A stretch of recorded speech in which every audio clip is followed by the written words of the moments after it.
Back to സന്ദ്രാസ് little bed. ഇന്ന് നമ്മൾ എടുത്തിരിക്കുന്ന ജോർജറ്റ് മെറ്റീരിയലാണ്. അപ്പോൾ ഹാൻഡ് വർക്ക് ഉള്ളൊരു ലൈൻ ടോപ്പാണ് കേട്ടോ നമ്മളെങ്ങനെ സ്റ്റിച്ച് ചെയ്യുന്നതെന്ന് നോക്കുന്നത്. അപ്പോൾ ഹാൻഡ് വർക്ക് ഇതാണ് കേട്ടോ, സെപ്പറേറ്റ് ആയിട്ടാണ് ഹാൻഡ് വർക്കിൻ്റെ പീസ് വന്നേക്കുന്നത്. അതേപോലെ സ്ലീവ്സിൻ്റെ എൻഡിൽ വെക്കാനും ഹാൻഡ് വർക്ക് കൊടുത്തിട്ടുണ്ട്. അപ്പോൾ മെയിൻ ക്ലോത്ത് 3 മീറ്ററും ലൈനിങ് 2.5 മീറ്ററുമാണ് കേട്ടോ എടുത്തേക്കുന്നത്. മെഷർമെൻറ്റ് നോക്കാം. ഷോൾഡർ വരുന്നത് 15.5 അതിൻ്റെ പകുതി. ഓക്കെ, ചെസ്റ്റ് വരുന്നത് 26, അതിനെ 2 കൂടെ കൂട്ടി അതിനെ 4ആയിട്ട് ഡിവൈഡ് ചെയ്തെടുത്തേക്കുവാണ്. അപ്പോൾ 38 ഡിവൈഡഡ് ബൈ 4. വേസ്റ്റ് 32, അതിനെ 2 കൂടെ കൂട്ടി 4ആയിട്ട് ഡിവൈഡ് ചെയ്തേക്കുന്നത്. അതേപോലെ ഹിപ്പ് 37, അത് സെയിം പ്രൊസീജിയറാണ്. അപ്പോൾ സ്ലീവ്സ് ഫുൾ ലെങ്ത് ആണ് കൊടുക്കുന്നത്. അതേപോലെ ലൈൻ ടോപ്പിൻ്റെ ഇറക്കം കൊടുക്കുന്നത് 45, ഫ്രണ്ട് നെക്ക് 5, ബാക്ക് നെക്ക് 4. അപ്പം നമുക്ക് ലൈനിങ്ങിൽ ആദ്യം കട്ട് ചെയ്തെടുക്കാം. ലൈനിങ് 2.5 മീറ്റർ ഇതേപോലെ 4ആയിട്ട് മടക്കിയിട്ട് കൊടുക്കുകയാണ്. ലൈനിങ് കട്ട് ചെയ്യുമ്പോൾ എപ്പോഴും ശ്രദ്ധിക്കുക, ഇതേപോലെ ഏറിയും കുറച്ചൊന്നും കട്ട് ചെയ്ത് മേടിച്ചോണ്ട് വരാതിരിക്കാൻ ശ്രദ്ധിക്കുക. അപ്പോൾ ഇതേപോലെ ഞാൻ 4ആയിട്ട് മടക്കിയിട്ട് കൊടുത്തിട്ടുണ്ട്. എന്നിട്ട് മടക്ക് വരുന്ന ഭാഗമാണ് എൻ്റെ റൈറ്റ് സൈഡിൽ. ആദ്യം ഷോൾഡർ 7.5 മാർക്ക് ചെയ്തു. താഴോട്ട് ആം ഹോൾ 6.5, ചെസ്റ്റിൻ്റെ വണ്ണം 2 ഇഞ്ച് തയ്യൽ തുമ്പ്, 1 ഇഞ്ച് ആം ഹോൾ ഒന്ന് കുഴിച്ച് വരച്ച് കൊടുത്തിട്ടുണ്ട്. അതേപോലെ 13.5 വേസ്റ്റിൻ്റെ ഇറക്കം കൊടുക്കുന്നത്, അവിടുത്തെ വണ്ണവും തയ്യൽ തുമ്പും. പിന്നെ ഹിപ്പിൻ്റെ ഇറക്കം 19 കൊടുക്കുന്നത്, അവിടുത്തെ വണ്ണവും തയ്യൽ തുമ്പും. ഓക്കെ, എന്നിട്ട് ഇറക്കം നമ്മുടെ ഇറക്കത്തിനേക്കാളും 2 ഇഞ്ച് കുറച്ചെടുക്കാം. പക്ഷേ ഇവിടെ അത്രയും 2 ഇഞ്ചല്ല, 4 ഇഞ്ചോളം കുറച്ചെടുക്കേണ്ടി വരും. ലൈനിങ്ങിന് 42 വീതിയുള്ളൂ കേട്ടോ. അപ്പോൾ 42 ഫുള്ള് ഞാൻ എടുത്തിട്ടുണ്ട്. അവിടുത്തെ വീതി, താഴത്തെ ഭാഗത്തെ വീതി ഞാൻ 20 കൊടുക്കുന്നത്. ലൈൻ ആയതുകൊണ്ട് എത്രത്തോളം ഫ്രില്ല് കിട്ടുമോ അത്രത്തോളം ഇട്ട് കൊടുക്കാം കേട്ടോ. പിന്നെ അതിനെ കട്ട് ചെയ്തെടുക്കുവാണ്.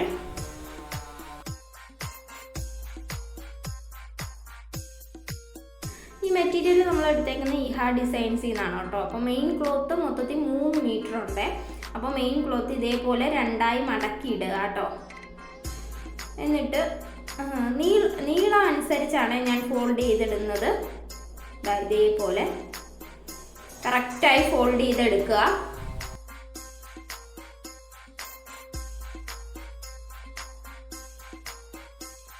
ഇതേപോലെ ഞാൻ കറക്റ്റായിട്ട് ഫോൾഡ് ചെയ്തിട്ടുണ്ട്. എന്നിട്ട് നമുക്ക് ഇറക്കമാണ് 45, 2 ഇഞ്ച് കൂടെ വേണേ. 44 ഇട്ടാണ് ഞാൻ ഇറക്കം എടുക്കുന്നത്. തയ്യൽ തുമ്പെല്ലാം പോയി കഴിയുമ്പോൾ നമുക്ക് കറക്റ്റ് കിട്ടും. നമ്മൾ ലൈനിങ് കട്ട് ചെയ്ത് വെച്ചേക്കുന്നതിനെ കറക്റ്റായിട്ട് ഇതേപോലെ പ്ലേസ് ചെയ്ത് വെച്ചിട്ട് നമുക്കൊന്ന് ജസ്റ്റ് മാർക്ക് ചെയ്തെടുക്കാം. ഇറക്കം അനുസരിച്ച് കറക്റ്റായിട്ട് മാർക്ക് ചെയ്തെടുത്തിട്ടുണ്ട്. എന്നിട്ട് താഴ്ഭാഗത്ത് 20 നമ്മൾ വീതി കൊടുത്തത്. ഒരു 10 മാർക്ക് ചെയ്തിട്ട് 20ൻ്റെ അവിടെ 1 ഇഞ്ച് ഒന്ന് മേപ്പോട്ട് വളച്ച് മാർക്ക് ചെയ്ത് കൊടുത്തിട്ടുണ്ട് കേട്ടോ. തൂങ്ങി നിൽക്കാതിരിക്കാനാണ് തുണി. പക്ഷേ നമ്മൾ ഒന്നുകൂടെ സ്റ്റിച്ചിങ് ഒക്കെ കഴിഞ്ഞ് വരുമ്പോൾ ഒന്നുകൂടെ എടുത്ത് വെട്ടേണ്ടതായിട്ട് വരും. ഭയങ്കരമായിട്ട് തൂങ്ങിക്കിടക്കാൻ ചാൻസ് കൂടുതലാണ്. ലൈൻ തയ്ക്കുമ്പോൾ ഏറ്റവും കൂടുതൽ ശ്രദ്ധിക്കേണ്ട കാര്യമാണ് ഈ സൈഡ് ഭാഗത്ത് തുണി ഇങ്ങനെ തൂങ്ങിക്കിടക്കും കേട്ടോ. പിന്നെ നമുക്ക് സ്ലീവ് കട്ട് ചെയ്യാനായിട്ട് തുണി തികയില്ല കേട്ടോ, നമ്മൾ ജോയിൻ ചെയ്തെടുക്കണം. അപ്പോൾ ഇതേപോലെ ഞാൻ സൈഡിൽ നിന്ന് കിട്ടിയ തുണി നല്ല ഭാഗം ഫേസ് ചെയ്ത് വെച്ചിട്ട് ഒരു 1/2 ഇഞ്ച് ഗ്യാപ്പിൽ ഇതേപോലെ ജോയിൻ ചെയ്തെടുക്കുവാണ് കേട്ടോ. ഫുൾ ലെങ്ത് കൂടെ ആയതുകൊണ്ട് നമുക്ക് തുണി കിട്ടില്ല. അപ്പോൾ ഇത് ഫസ്റ്റ് ഒന്ന് ജോയിൻ ചെയ്തെടുത്തിട്ട് സെൻറ്ററിൽ നിന്നൊന്ന് പതിച്ച് സ്റ്റിച്ച് ചെയ്ത് കൊടുക്കുവാണേ. അപ്പോൾ 2 സ്ലീവ് നമുക്ക് ഇതേപോലെ തന്നെ ചെയ്തെടുക്കണം കേട്ടോ. അപ്പോൾ ഞാൻ 2ഉം ചെയ്തെടുത്തിട്ടുണ്ട്.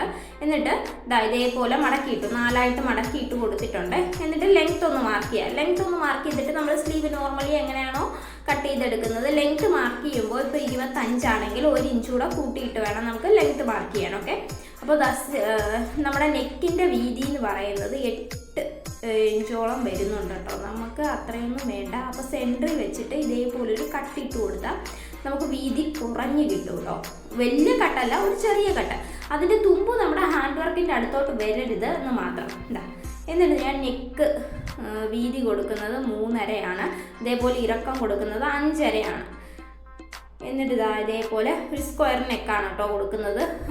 നമുക്ക് ആ ഇഹാ ഡിസൈൻസിൻ്റെ റെഫറൻസ് പിക്കിൽ ഒരു സ്ക്വയർ നെക്കാണ്, അപ്പോൾ അത് തന്നെ ചൂസ് ചെയ്യാമെന്ന് കരുതി.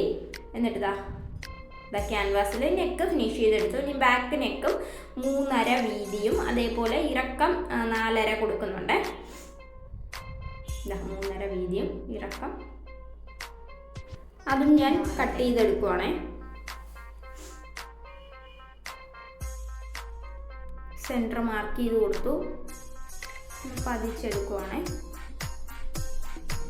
നെക്സ്റ്റ് നമുക്കൊരു ലൈനിങ് ക്ലോത്തിൽ ഇതിൻ്റെ ഈ ക്യാൻവാസിൻ്റെ 3 സൈഡും ഒന്ന് കവർ ചെയ്തെടുക്കണം കേട്ടോ. ഇതേപോലെ വെച്ച് പിന്നൊക്കെ കുത്തി കൊടുത്തിട്ട് 3 സൈഡും എക്സ്ട്രാ തുണി വിട്ടിട്ട് നമുക്കൊന്ന് കട്ട് ചെയ്ത് മാറ്റാവേ.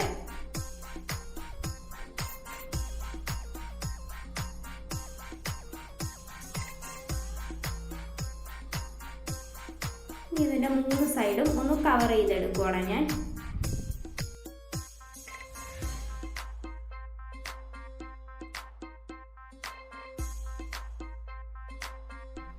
ഇനി ഞാൻ മെയിൻ ക്ലോത്തിൻ്റെ ഫ്രണ്ട് ഭാഗം എടുത്തിട്ടുണ്ട്. എന്നിട്ട് ജസ്റ്റ് ഇത് സ്ട്രെയിറ്റ് ആയിട്ട് വെച്ചിട്ട് ആ നെക്കൊന്ന് അതേപോലെ ട്രേസ് ചെയ്തെടുത്തു കേട്ടോ. എന്നിട്ട് നമ്മൾ നെക്ക് ഫിനിഷ് ചെയ്യുന്നതിൻ്റെ കറക്റ്റ് താഴ്ഭാഗത്ത് വേണ്ടിയിട്ടാണ് നമ്മുടെ ഈ ഹാൻഡ് വർക്ക് വരേണ്ടത്. അപ്പോൾ ഞാൻ അത് കറക്റ്റായിട്ട് പ്ലേസ് ചെയ്ത് വെച്ചിട്ട് പിന്നൊക്കെ കുത്തി കൊടുക്കുവാണ് കേട്ടോ. നമുക്ക് ഈ മെയിൻ ക്ലോത്തിൽ തന്നെ ആയിരുന്നെങ്കിൽ ഇച്ചിരി ഈസി ആയിരുന്നു കേട്ടോ നെക്ക് ഫിനിഷ് ചെയ്തെടുക്കാൻ. ഇത് 2 ക്ലോത്ത് ആയതുകൊണ്ട് ഇച്ചിരി പാടാണ്. അത് ജോയിൻ ചെയ്തെടുക്കുമ്പോൾ ഒക്കെ നമ്മൾ ഒരുപാട് കെയർഫുൾ ആയിരിക്കണം. കാരണം അങ്ങോട്ടോ ഇങ്ങോട്ടോ നീങ്ങിപ്പോയി കഴിഞ്ഞാൽ പിന്നെ മൊത്തത്തിൽ കുളമായി. അപ്പോൾ അത് മാക്സിമം ശ്രദ്ധിച്ച് വേണം ചെയ്തെടുക്കാൻ. ഞാനിപ്പോൾ 1 സൈഡ് ഫൂട്ട് ഇട്ടാണ് കേട്ടോ ചെയ്യാൻ പോകുന്നത്. നോർമൽ ഫൂട്ടിൽ നടക്കത്തില്ല, മുത്ത് ഡാമേജ് ആയി പോകും.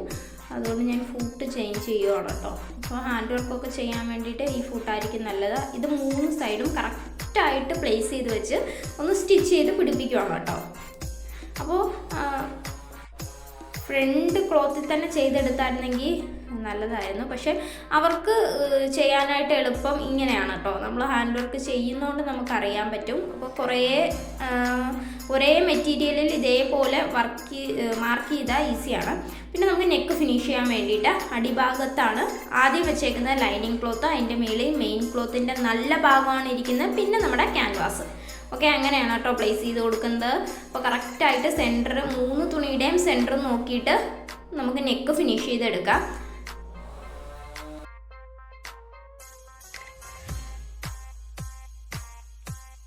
നെക്ക് ഫിനിഷ് ചെയ്തിട്ട് ഒരു 1/2 ഇഞ്ച് ഗ്യാപ്പിൽ നമുക്ക് ആ ക്യാൻവാസ് കട്ട് ചെയ്ത് മാറ്റാം. എന്നിട്ട് ചെറിയ വെട്ടിട്ട് കൊടുക്കാം കേട്ടോ. ഞാൻ ഈ വോയിസ് കൊടുക്കുമ്പോൾ എൻ്റെ വീടിൻ്റെ തൊട്ടപ്പുറത്ത് ഒരു മരം മുറിക്കുവാണ് കേട്ടോ. രാവിലെ തൊട്ട് ഇതിൻ്റെ സൗണ്ടാണ്.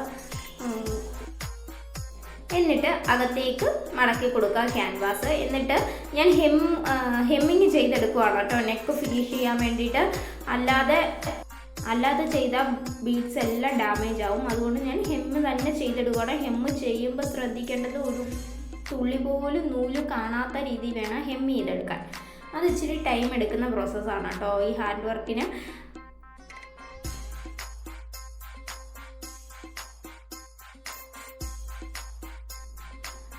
അതത്രയും കംപ്ലീറ്റ് ആയിട്ട് നമ്മുടെ ലൈനിങ്ങിൻ്റെ താഴ്ഭാഗത്ത് ഒന്ന് ഡബിൾ ഫോൾഡ് ചെയ്ത് സ്റ്റിച്ച് ചെയ്യണം.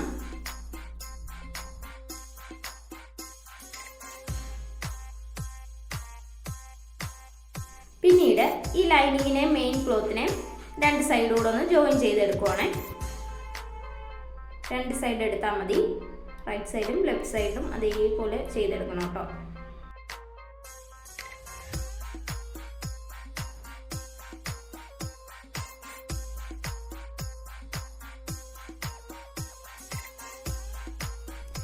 പിന്നീട് ബാക്ക് നെക്കും ഇതേ രീതിയിൽ തന്നെ ലൈനിങ്, മെയിൻ ക്ലോത്തിൻ്റെ നല്ല ഭാഗം, പിന്നെ നമ്മുടെ ക്യാൻവാസ് കറക്റ്റായിട്ട് പ്ലേസ് ചെയ്ത് കൊടുക്കുക.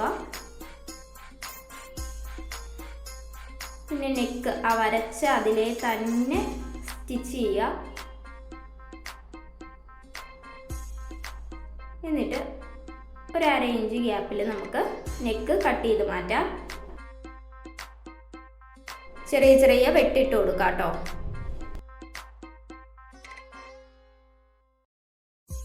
ക്യാൻവാസിൻ്റെയും മെയിൻ ക്ലോത്തിൻ്റെയും സെൻറ്ററിലൂടെ പതിച്ച് സ്റ്റിച്ച് ചെയ്ത് കൊടുക്കുക. എന്നിട്ട് ക്യാൻവാസിനെ അകത്തേക്ക് മാറ്റി നെക്ക് ഫിനിഷ് ചെയ്ത് ഒരു സ്റ്റിച്ചാണ് കേട്ടോ കൊടുക്കുന്നത്. പിന്നീട് ഇതാ ലൈനിങ്ങിനെ ആ ക്യാൻവാസിൻ്റെ ക്ലോത്തിനെയും കൂടെ ഒന്ന് ജോയിൻ ചെയ്ത് സ്റ്റിച്ച് ചെയ്യുവാണ് കേട്ടോ. ഹെം ചെയ്യേണ്ടവർക്ക് ഹെം ചെയ്യാം. ഞാനിപ്പോൾ ബാക്ക് നെക്ക് ആയതുകൊണ്ട് അങ്ങ് ജോയിൻ ചെയ്ത് കൊടുക്കുന്നതേ ഉള്ളൂ. പിന്നെ ലൈനിങ്ങിൻ്റെ താഴ്ഭാഗത്ത് ഡബിൾ ഫോൾഡ് ചെയ്ത് സ്റ്റിച്ച് ചെയ്ത് കൊടുക്കാം. പിന്നെ ലൈനിങ്ങിനെയും മെയിൻ ക്ലോത്തിനെയും കൂടെ ഒന്ന് ജോയിൻ ചെയ്തെടുക്കാവേ.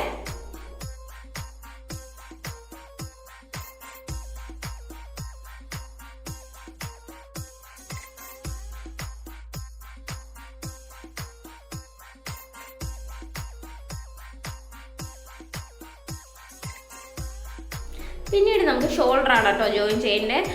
നല്ല ഭാഗം ഫേസ് ചെയ്ത് വെച്ച് ജസ്റ്റ് ഒരു കുറച്ച് സ്ലോപ്പ് കൊടുത്തിട്ട് ഷോൾഡർ ജോയിൻ ചെയ്തെടുക്കുവാണേ. പിന്നെ ചെയ്യുന്നത് ആ ഷോൾഡറിൻ്റെ തയ്യൽ തുമ്പ് ബാക്ക് സൈഡിലേക്ക് വരുന്ന രീതിയിൽ ഒന്ന് പതിച്ച് സ്റ്റിച്ച് ചെയ്യുക. 2 ഷോൾഡറും ഇതേ രീതിയിൽ ചെയ്തെടുക്കുക. എന്നിട്ട് തുണിയൊന്ന് 4ആയിട്ട് മടക്കിയിട്ട് കൊടുക്കുക. എന്നിട്ട് നമുക്ക് ഒന്നുകൂടെ റീമാർക്ക് ചെയ്തെടുക്കാം. ഇത് കറക്റ്റ് മടക്കി ഇടണം കേട്ടോ. കറക്റ്റ് സെൻറ്റർ ആയിരിക്കണം. അതേപോലെ തുണി ഒന്നും മടങ്ങിയിരിക്കാൻ പാടില്ല. എന്നിട്ട് ഷോൾഡർ ഒന്നുകൂടെ 6.5 എടുത്ത് വരച്ചു കൊടുത്തു. പിന്നെ ചെസ്റ്റിൻ്റെ വണ്ണം, പിന്നെ വേസ്റ്റ് 13.5, അതേപോലെ ഹിപ്പ് കൊടുക്കുന്നത് 19 കേട്ടോ ഇറക്കം കൊടുക്കുന്നത്. പിന്നെ നമ്മുടെ ഷോൾഡർ 1 ഇഞ്ച് ഒന്ന് ചരിച്ച് വരച്ചു കൊടുത്തു. ഇനി ബാക്ക് സൈഡിലും ഇതേ രീതിയിൽ നമുക്ക് മാർക്ക് ചെയ്തെടുക്കാം. എന്നിട്ട് നമ്മൾ വരച്ചെടുത്ത് അതിലേ ഒരു സ്റ്റിച്ച് കൊടുക്കുക. ഹിപ്പ് വരുമ്പോഴത്തേനും ഹിപ്പിൽ നിന്ന് താഴ്ഭാഗത്തേക്ക് അങ്ങ് ജോയിൻ ചെയ്ത് കൊടുക്കുകയാണ്. ഓക്കെ, ആ 19 താഴോട്ട് നമ്മൾ ജോയിൻ ചെയ്ത് കൊടുക്കുകയാണ്. പിന്നെ നമ്മൾ സ്ലീവിൻ്റെ എൻഡി വെക്കാനുള്ള തുണി ഇതേപോലെ സെൻറ്ററിൽ നിന്ന് കട്ട് ചെയ്തെടുത്തു കേട്ടോ. അപ്പോൾ ഞാൻ സ്ലീവിൻ്റെ താഴ്ഭാഗത്തല്ല ഇത് വെച്ച് കൊടുക്കുന്നത്. കാരണം താഴ്ഭാഗത്ത് ഫുൾ ലെങ്ത് ആയതുകൊണ്ട് താഴ്ഭാഗത്ത് വെച്ചാലും മടങ്ങി പോകുന്നത് കൊണ്ട് കാണാൻ പറ്റില്ല. അപ്പോൾ ഷോൾഡറിൽ നിന്ന് താഴോട്ട് വെക്കാമെന്ന് തോന്നി. ഇത് ഇത്രയും വേസ്റ്റാക്കി കളയാൻ പറ്റില്ലല്ലോ. അപ്പം ഞാൻ കരുതി അതങ്ങനെ ചെയ്തെടുക്കാമെന്ന്. ഇതാ ആ തുണിയുടെ 4 സൈഡും അടിച്ചെടുക്കണം കേട്ടോ. എന്നിട്ട് ഇതേപോലെ സ്ലീവിൻ്റെ സെൻറ്ററിൽ നിന്ന് താഴ്ഭാഗത്തേക്ക് കറക്റ്റായിട്ട് പ്ലേസ് ചെയ്ത് വെച്ച് സ്റ്റിച്ച് ചെയ്തെടുക്കുവാണേ.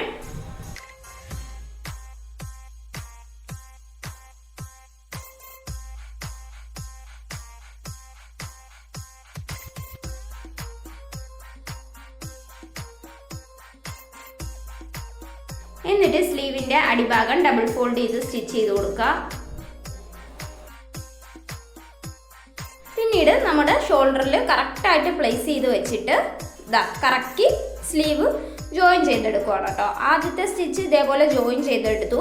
പിന്നെ രണ്ടാമത്തെ സ്റ്റിച്ച് എന്ന് പറയുന്നത് ഇതേപോലെ ആ ഷോൾഡറിൻ്റെ തയ്യൽ തുമ്പുണ്ടല്ലോ അത് അകത്തേക്ക് പ്ലേസ് ചെയ്ത് വെച്ചിട്ട് ഷോൾഡറിൻ്റെ അകത്തേക്ക് പ്ലേസ് ചെയ്ത് വെച്ചിട്ട് ഒന്ന് പതിച്ച് സ്റ്റിച്ച് ചെയ്യുവാണ് കേട്ടോ. അപ്പം നമ്മൾക്ക് ആ ഒരു തയ്യൽ തുമ്പ് പുറത്തേക്ക് തള്ളി നിൽക്കില്ല കേട്ടോ.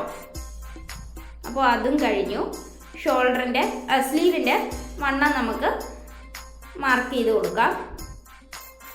അപ്പോൾ സ്ലീവിൻ്റെ താഴ്ഭാഗത്തെ വണ്ണം അതേപോലെ 3/4 വണ്ണം കൂടെ എടുത്ത് വെക്കണം കേട്ടോ. നമ്മളെപ്പോഴും ഫുൾ സ്ലീവ് ചെയ്യുമ്പോഴത്തേനും ഒരു 3/4 വണ്ണം കൂടെ എടുത്ത് വെച്ചാൽ നമുക്ക് കറക്റ്റായിട്ട് സ്ലീവ് ജോയിൻ ചെയ്തെടുക്കാൻ പറ്റും കേട്ടോ.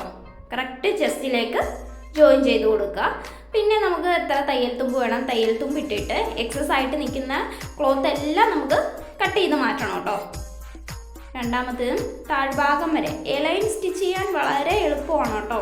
അപ്പോൾ നമുക്ക് 3 മീറ്റർ ക്ലോത്ത് ഉണ്ടെങ്കിൽ കറക്റ്റ് എലൈൻ നമുക്ക് സ്റ്റിച്ച് ചെയ്തെടുക്കാം. എനിക്ക് തോന്നുന്നു ബിഗിനേഴ്സിന് സ്ലിറ്റ് അടിക്കുന്നതിനേക്കാളും ഈസി ആയിരിക്കും എലൈൻ സ്റ്റിച്ച് ചെയ്തെടുക്കാൻ കേട്ടോ. എന്നിട്ട് ഇതേപോലെ കറക്റ്റായിട്ട് മുകളിൽ നിന്ന് നമുക്ക് ലെങ്ത്ത് കറക്റ്റ് നമ്മുടെ 45 വേണം. അപ്പോൾ ഇതേപോലെ മാർക്ക് ചെയ്തെടുക്കുക. 45 ഇപ്പോൾ ഒരു 46 നമുക്ക് കറക്റ്റ് മാർക്ക് ചെയ്തെടുക്കാം കേട്ടോ. എന്നിട്ട് ഈ മുകൾ ഭാഗത്ത് ഒരു 2 ഇഞ്ചോളം നമുക്ക് സെൻറ്റർ മാർക്ക് ചെയ്തിട്ട് ഇതേപോലെ ഒന്ന് ചരിച്ച് വരച്ചു കൊടുക്കാം. എന്നിട്ട് കട്ട് ചെയ്ത് മാറ്റാം കേട്ടോ. എന്നിട്ട് കറക്റ്റ് ആണോ എന്ന് അറിയാൻ വേണ്ടി ഇതേപോലെ ഒന്ന് ചുളുക്കി പിടിച്ച് നോക്കിയാൽ നമുക്ക് കറക്റ്റ് അറിയാൻ പറ്റും നമ്മുടെ ക്ലോത്ത് തൂങ്ങിക്കിടന്നിട്ടുണ്ടോ എന്ന്. അപ്പോൾ എനിക്ക് ഒരു 1/2 ഇഞ്ച് കൂടെ കട്ട് ചെയ്ത് മാറ്റണം. ഓക്കെ, ഞാനതും കട്ട് ചെയ്ത് മാറ്റിയിട്ട് താഴ്ഭാഗം മടക്കി അടിക്കുവാണ് കേട്ടോ. ഡബിൾ ഫോൾഡ് ചെയ്ത് താഴ്ഭാഗം മടക്കി അടിക്കണം. ഈസിയാണ്. നമുക്ക് ഒരു ജോർജറ്റിൻ്റെ 3 മീറ്റർ ഉണ്ടെങ്കിൽ കറക്റ്റായിട്ട് നമുക്ക് സ്റ്റിച്ച് ചെയ്തെടുക്കാൻ പറ്റും കേട്ടോ. എനിക്ക് തോന്നുന്നു ജോർജറ്റ് 58 രൂപയ്ക്കൊക്കെ സ്റ്റാർട്ടിംഗ് ആയിട്ട് കിട്ടും മാർക്കറ്റിൽ. നമ്മൾ തിരക്കി നടക്കണം കേട്ടോ. വലിയ വലിയ ഷോപ്പുകളിൽ 90 രൂപ 99 രൂപയായിരിക്കും. അതിൽ കൂടുതലും ജോർജറ്റ് അവൈലബിൾ ആണ്. പവർ ലുക്കാണ് കേട്ടോ ഇത്. നമുക്ക് സിമ്പിളായിട്ട് ചെയ്തെടുക്കാവുന്നതേ ഉള്ളൂ. കറക്റ്റ് നമ്മുടെ ആ ഹാൻഡ് വർക്കുള്ള ക്ലോത്ത് ആണെങ്കിൽ കറക്റ്റ് ഹാൻഡ് വർക്ക് കറക്റ്റ് സെൻറ്ററിൽ തന്നെ ആയിരിക്കണം. അത് മാത്രം ശ്രദ്ധിക്കുക. പിന്നെ നമ്മൾ ആദ്യം ചെയ്തെടുക്കുമ്പോഴത്തേനും നോർമൽ ക്ലോത്തിൽ ചെയ്തെടുക്കുക. കോട്ടൻ്റെ ക്ലോത്തിലൊക്കെ ചെയ്തെടുക്കാനായിട്ട് ശ്രമിക്കുക. ഈ ജോർജറ്റിൻ്റെ ക്ലോത്തൊക്കെ മാനേജ് ചെയ്യാൻ വളരെ പാടായിരിക്കും. അതുകൊണ്ട് നോർമൽ ക്ലോത്തിൽ നോക്കുക. പിന്നെ എന്തെങ്കിലും തെറ്റുകുറ്റങ്ങളുണ്ടെങ്കിൽ ക്ഷമിക്കുക. എല്ലാവരും ഒന്ന് ട്രൈ ചെയ്ത് നോക്കണം കേട്ടോ. അപ്പോൾ അടുത്തൊരു വീഡിയോയിൽ കാണുന്നിടം വരെ ബൈ.